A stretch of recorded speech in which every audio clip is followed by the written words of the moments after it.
যার সামর্থ্য আছে তাকে বলা হয় ঋষিকেশ। ইন্দ্রিয়গণের ঈশ্বর পরিচালক আর ভগবানকে এখানে ঋষিকেশ নামে সম্বোধন করা হয়েছে।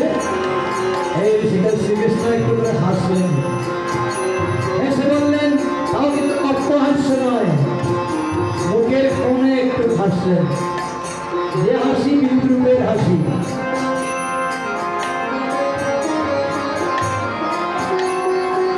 যে হাসি প্রহসনের হাসি। এসে বলছেন শ্রী ভগবান বলেন, অসাম্য সহস্র